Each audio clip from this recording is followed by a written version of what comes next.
Olá, tudo bem com você? Eu sou a Cris Dutra e nesse vídeo a gente vai conversar sobre o desenvolvimento no texto argumentativo. Para isso, você vai aprender aqui comigo o que significa dissertar, o que é um bom parágrafo de desenvolvimento e a gente vai ver alguns exemplos de textos dissertativos, né, de enunciados dissertativos. E esse vai ser um vídeo separado em partes, porque depois nós vamos construir juntos os desenvolvimentos de cada um desses tipos de texto, tá? Então, essa aqui é a primeira parte de uma jornada que a gente vai fazer junto aí nas próximas semanas e que vai ser bem legal. Para começar, é interessante a gente entender o que significa dissertar. E para isso eu gosto muito de dicionários, né? Sempre que a gente precisa entender o que um termo significa, a gente vai no dicionário. Nesse caso eu estou usando o Hawais aqui, que é um dicionário bem famoso, muito legal, e tá aqui o link dele online para sempre que você precisar você olhar também. Então, segundo Hawais, dissertar significa expor algum assunto de modo sistemático, abrangente e profundo, oralmente ou por escrito, discorrer, discretear. Então, o que ele está dizendo aqui é que você vai abordar um assunto de maneira escrita, no nosso caso de concursos públicos, de forma sistemática, abrangente e profunda. Ou seja, tem uma lógica, tem uma ordem no que você fala. Precisa ser abrangente no sentido de que você precisa explicar o que você está querendo dizer e precisa considerar o conhecimento geral a respeito das coisas, no caso das redações, e profundo porque você precisa, toda afirmação que você fizer precisa ser justificada.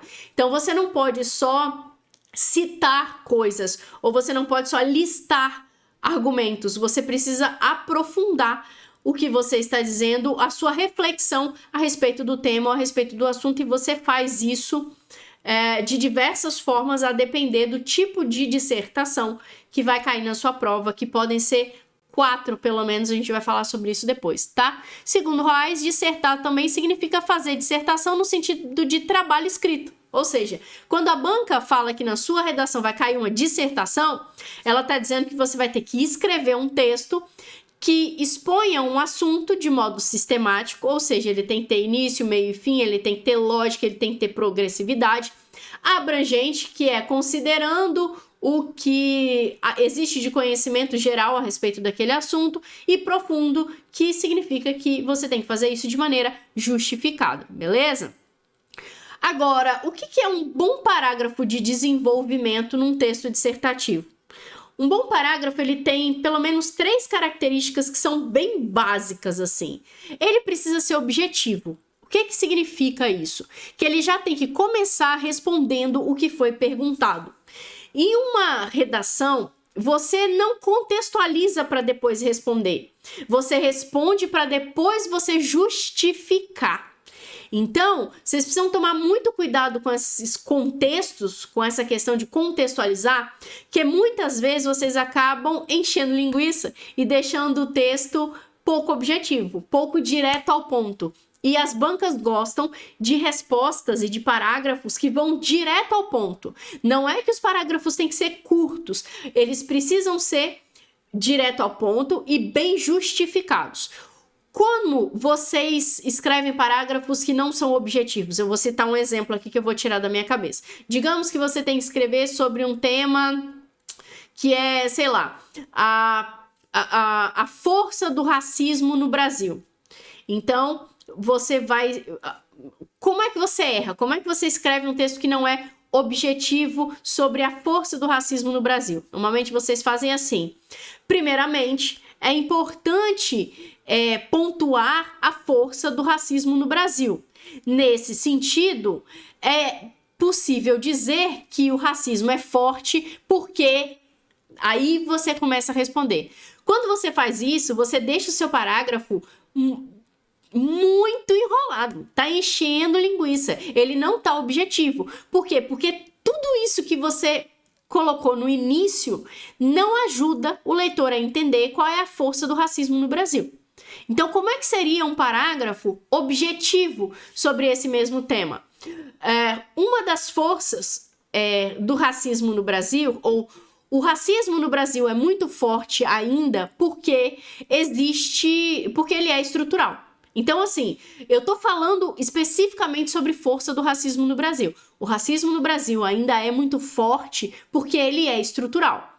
E aí eu vou explicar a partir de agora por que o fato de o racismo ser estrutural faz com que ele ainda permaneça muito forte no Brasil. Então, entende a diferença de encher linguiça, de colocar um monte de informações que não respondem nada e de ser objetivo e depois justificar o que você está querendo dizer? Essa é uma das principais características do bom parágrafo de desenvolvimento num texto dissertativo. Primeiro você responde, depois você justifica, ok?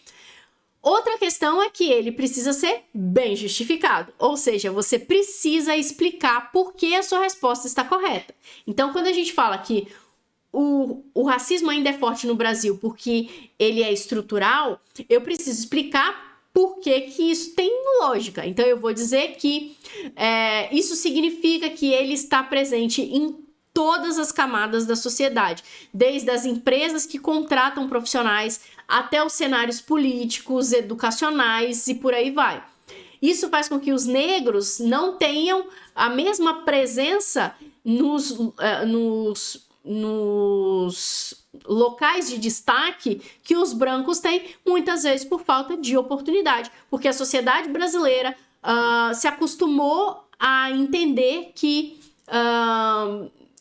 a predominância dos negros, da população branca em determinados postos é normal. Então, não se sente falta da população negra. Então, entende que eu estou explicando por que o racismo é estrutural e como isso fortalece o racismo no Brasil? Então, é disso que a gente está falando, sobre justificar a sua afirmação, o seu argumento, a sua resposta objetiva, ok? Então, primeiro responde objetivamente, depois justifica o que você quis dizer. E aí, a justificativa, você pode explicar por que as coisas, que a sua afirmação, que a sua resposta está correta. Você também pode explicar como é que as coisas funcionam.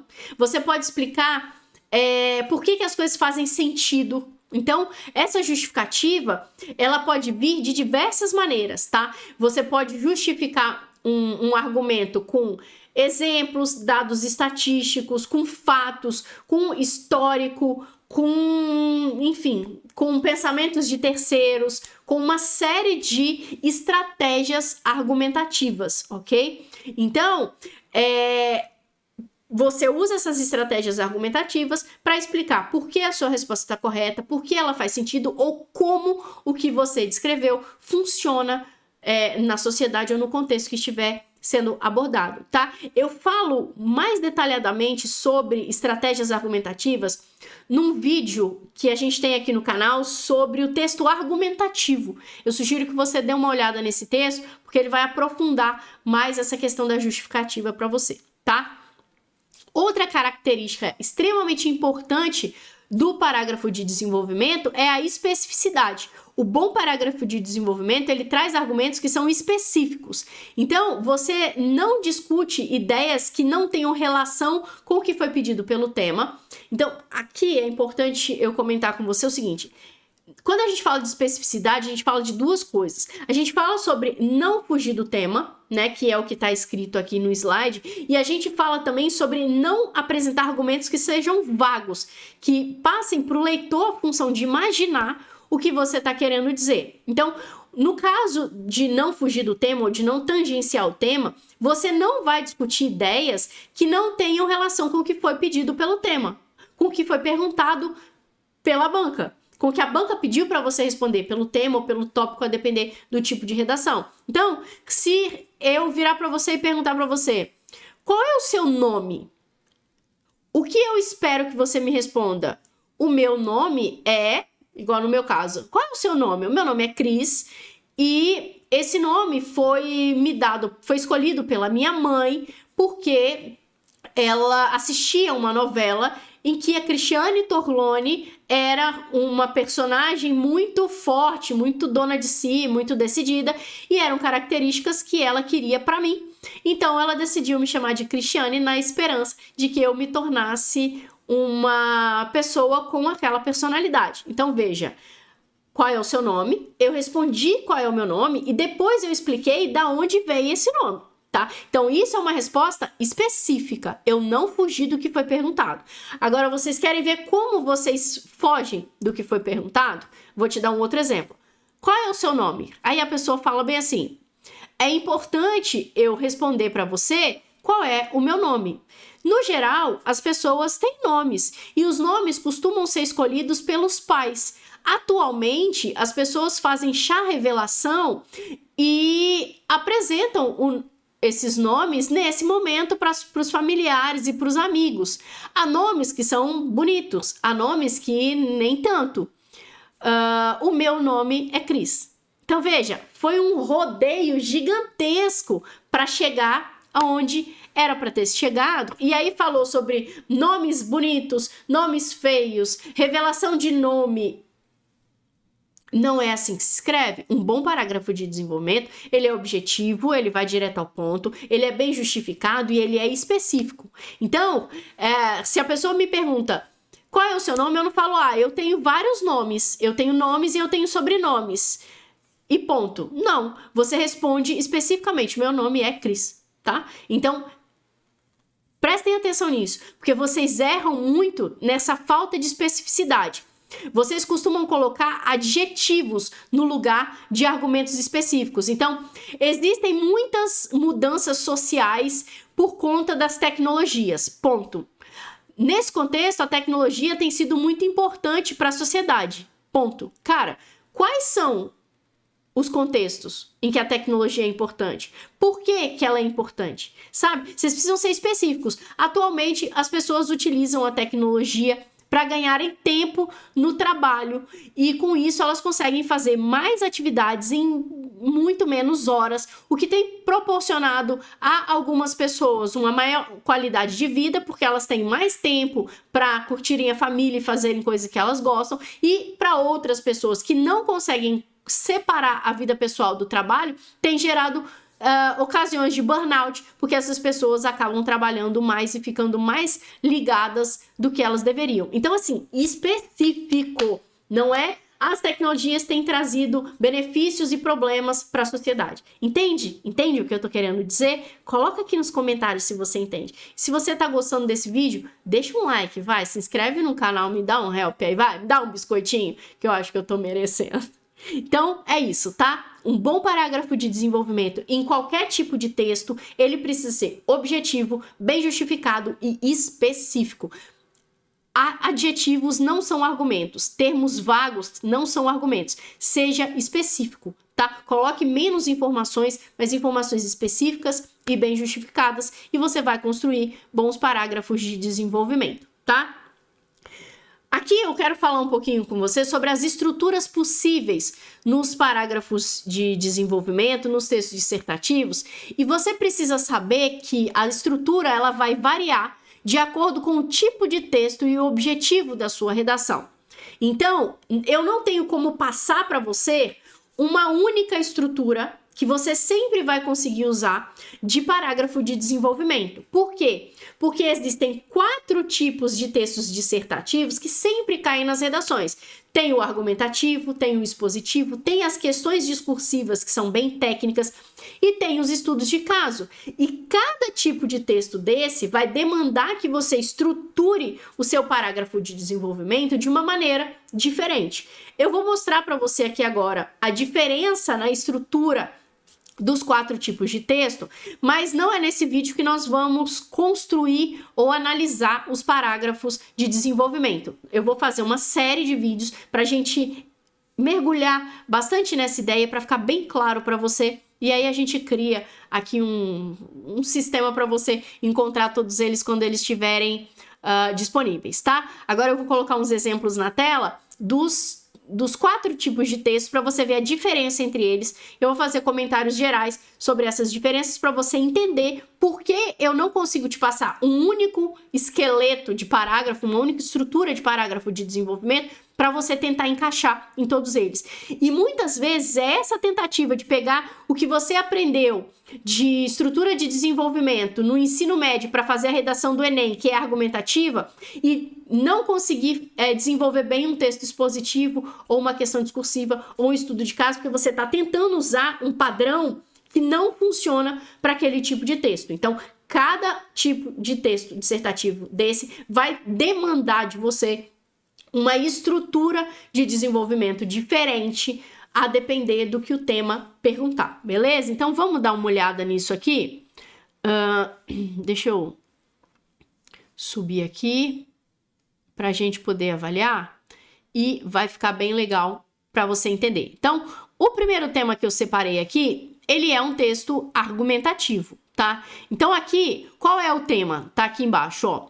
As redes sociais na sociedade pós-moderna, o equilíbrio entre a relevância e a dependência. Então, o que esse tema tá pedindo para você? Por ele ser argumentativo, ele quer que você defenda uma tese central a respeito desse tema. Então, o que ele quer que você debata aqui? O equilíbrio entre a relevância e a dependência nas redes sociais na sociedade pós-moderna. Então, atualmente, ela quer que você fale sobre o equilíbrio entre a relevância e a dependência das redes sociais na sociedade. Então, as redes sociais, elas são relevantes para a sociedade moderna? As redes sociais, elas geram dependência na sociedade moderna? Sim ou não? É possível equilibrar essa relevância e essa dependência das redes sociais na sociedade moderna? O que você pensa sobre isso? Sobre essa possibilidade de se equilibrar a relevância das redes sociais na vida da pessoa e evitar, ao mesmo tempo, a dependência das pessoas pelo uso dessas redes sociais. Então, aqui, a banca primeiro quer que você se posicione, isso você vai fazer na introdução, então você vai deixar claro já na introdução se você acredita que ser possível ou não equilibrar a relevância e a dependência, e aí você vai escolher 2 motivos pelos quais você pensa como você pensa. Então, eu acredito que sim, é possível equilibrar a relevância e a dependência das redes sociais, porque nem todas as pessoas na sociedade são dependentes e muita gente consegue utilizar as redes de forma relevante. Então, eu tô falando que nem todo mundo é dependente e eu tô falando que a maioria das pessoas consegue utilizar de forma relevante. Então, por isso, é possível equilibrar. E aí, no meu desenvolvimento, eu primeiro vou explicar por que eu acho que nem todo mundo é dependente. E no meu segundo desenvolvimento, eu vou explicar por que eu acho que a maioria das pessoas usa de forma relevante. Então, tem uma estrutura nesses parágrafos das dissertações argumentativas que normalmente é tópico frasal, justificativa e relação com o que o tema perguntou ou os impactos do que foi dito na sociedade. Então, a gente costuma usar essa estrutura de parágrafo nos textos dissertativos argumentativos, de parágrafos de desenvolvimento. Em aulas futuras, nós vamos construir isso para ficar mais claro para você. Mas aqui, agora, é importante só que você entenda isso, que normalmente a estrutura geral desse tipo de parágrafo de desenvolvimento é assim: tópico frasal, justificativa, relação com o que o tema perguntou ou impactos do que foi dito anteriormente, tá? No segundo tema aqui, a gente já tem uma dissertação expositiva do CESP. Nesse tipo de redação, a banca quer que você responda especificamente cada tópico em um parágrafo de desenvolvimento diferente. E aí, esses tópicos, eles podem ser separados em partes, transformados em perguntas, ou eles podem pedir propostas de solução. E os temas centrais das dissertações argumentativas também, tá? Então, aqui, nessa redação que eu separei, todos os tópicos, eles podem ser transformados em perguntas e eles pedem respostas no plural. Então aqui, primeiro ele quer as medidas adotadas pela PRF no combate às infrações, depois ele quer ações da sociedade que auxiliem no combate às infrações, depois ele quer atitudes individuais para diminuição das infrações. Então aqui nós temos 3 tópicos que têm exatamente a mesma estrutura. E como os termos estão no plural, eu vou ter que citar no mínimo 2 respostas justificadas em cada parágrafo desse. Então, uma das medidas adotadas pela PRF no combate às infrações é a fulana de tal e ela ajuda a combater desse jeito. Outra medida é XXX e ela também combate ao YYY. Então aqui eu vou fazer uma sequência de respostas com as suas respectivas justificativas. Então eu apresento a medida e explico como ela combate as infrações. Depois eu cito uma outra medida e também explico como ela combate as infrações. Então eu monto esses parágrafos, veja, de um jeito diferente. Neste caso aqui, que tem essa estrutura de tópico. Quando o tópico vem pedindo uma resposta, vem fazendo uma pergunta no singular, a estrutura é um pouco diferente. Quando o tópico é separado em partes, a estrutura é um pouco diferente. Então, você precisa começar a tomar consciência dessas diferenças para você saber que tipo de informação você coloca em cada parágrafo da sua redação, ok? Eu fiz a análise recente, 2 lives, na verdade, corrigindo 2 redações que vieram em tópicos. Assiste essas lives porque elas vão te dar mais clareza sobre essas interpretações dos tópicos e sobre como você monta os parágrafos de desenvolvimento com base no que a banca está esperando que você escreva. Então, tem 2 lives aqui no canal, a live 1 e a live 2, que falam especificamente sobre isso e são dissertações expositivas com tópicos, tá? Então, assiste que isso vai clarear mais a sua mente também, beleza? Quando a gente for fazer os exemplos, eu vou trazer uma variedade para você ter uma noção mais clara dessa diferença na forma de estruturar os parágrafos de desenvolvimento, para você não tentar encaixar suas respostas dentro de uma estrutura que não faz sentido para o tipo de texto que está sendo cobrado e para o que a banca está pedindo para você escrever, beleza? Aqui no tema 3, a gente já tem um estudo de caso. E qual é a característica do estudo de caso? No estudo de caso, a banca quer que você dialogue com o caso. Então, você vai fazendo uma análise do caso e vai dialogando com ele, ou seja, pegando trechos dele e se posicionando com relação ao que foi dito ali para responder o que a banca te perguntou. Então, no estudo de caso, você precisa considerar o que o caso colocou em questão, sabe? Ao responder. Então, aqui, ó, a gente tem um caso que fala sobre um profissional na área médica que foi diagnosticado com uma série de problemas porque ele trabalha num contexto insalubre. Eu não vou ler tudo agora para não ficar muito longo, depois a gente vai fazer isso. Então, aqui ele pergunta, qual o provável diagnóstico clínico? Você não pode só chegar aqui e responder qual é o provável diagnóstico clínico. O provável diagnóstico clínico é fulano de tal, ponto, acabou. Não, você precisa contextualizar esse diagnóstico clínico. Você até pode começar respondendo, mas depois você precisa pegar trechos do caso para poder justificar essa sua resposta. Então, no caso de um homem de 52 anos, com vínculo profissional, trabalhando numa empresa de pintura, num ambiente insalubre, o provável diagnóstico clínico é XXX. É possível chegar a essa conclusão, porque e aí você vai pegando trechos do caso para poder ir justificando essa sua resposta e vai inserindo dentro dela os seus conhecimentos a respeito desse assunto de medicina. Então aqui o que é importante você saber é que você vai responder o que a banca perguntou usando o próprio caso como base para contextualizar sua resposta e usando seus conhecimentos profissionais a respeito do assunto para poder justificar a sua resposta. Então veja que aqui a estrutura já é um pouco diferente. Você continua tendo que ser objetivo, específico e continua tendo que justificar, só que a forma de você apresentar essas informações ao longo do parágrafo é diferente, ok? Então, isso precisa ficar claríssimo para você nesse vídeo, para que nos próximos a gente consiga aprofundar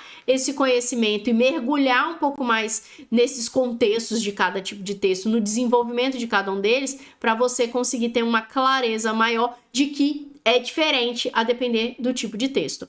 O tema 4, ele é uma questão discursiva técnica para a área de engenharia civil. Então, para uma estrutura de concreto armado, descreva os conceitos para dimensionamento de seções retangulares sob flexão pura, abordando exclusivamente os seguintes itens. Então, aqui é técnica pura, tá? Então, hipóteses básicas. Então, ele quer saber quais são as hipóteses básicas para uma estrutura de concreto armado com dimensionamento de seções retangulares sob flexão pura. Então, quais são as hipóteses básicas disso aqui? E aí, nesse tipo de texto, eu gosto muito de seguir uma estrutura que é o que é, onde está previsto, para que serve, como funciona e que impactos geram. Você não precisa responder todas elas, mas quanto mais você conseguir responder, melhor estruturada vai ficar a sua resposta, e ela vai ter uma coisa que é muito importante, que é sequência lógica, tá? Então, o que são estruturas de concreto armado? O que é o dimensionamento de seções retangulares sob flexão pura? E nesse contexto, quais são as hipóteses básicas para se avaliar isso que está sendo pedido aqui? Eu confesso que, como eu não sou engenheira civil, eu não sei direito nem como estruturar isso daqui, porque eu não sei como conectar as ideias. Mas, quando eu avalio uma resposta para uma pergunta dessas, o que eu vou avaliar? Eu vou avaliar se eu, como leiga, consigo entender minimamente o que esse candidato quis dizer ao estruturar essa resposta. Então, eu preciso conseguir entender o que ele quis dizer, mesmo que eu não tenha domínio daquele assunto. E aí, se você for o profissional, quando você estrutura dessa forma, eu começo explicando o que é, eu passo para explicar como funciona, e aí eu respondo o que foi pedido de uma forma bem contextualizada, aí você consegue criar uma linha de raciocínio que faz com que qualquer pessoa consiga entender o que você está dizendo, mesmo que ela não seja uma profissional da área, tá? Então, essa é a lógica. Então, distribuição de tensões no concreto, diagrama retangular de tensões. Então, o que é a distribuição de tensões no concreto? Como acontece essa distribuição de tensões no concreto? Para que serve essa distribuição de tensões no concreto? Que impactos essa distribuição de tensões no concreto gera quando ela acontece do jeito certo e quando ela acontece no jeito errado, sabe? Então é sobre isso que a gente está falando aqui, beleza? Então, duas coisas extremamente importantes que precisam ficar claríssimas para você nesse vídeo. Primeiro, você precisa se inscrever nesse canal e dar um like aqui para mim. Segundo, eu vou colocar 3 porque a primeira foi brincadeira. Primeira coisa é que um bom desenvolvimento, ele precisa ser objetivo, bem justificado e específico. Você não enche linguiça, você não enrola e você não coloca informações vagas que passam para o leitor ou para o examinador, função de imaginar o que você quis dizer. E ele muda a estrutura de acordo com o tipo de texto que está sendo cobrado e com a forma como esse texto está formulado para você, com a forma como a banca está pedindo para você se posicionar ou responder ou escrever, tá? Então, se você tiver com essas duas questões claríssimas, vai ficar mais fácil para você mergulhar comigo quando a gente for escrever esses exemplos de parágrafos para você entender, ou analisar parágrafos para você entender com mais clareza o que eu tô querendo dizer, beleza? Então é isso, abraço e até o próximo vídeo. Tchau, tchau!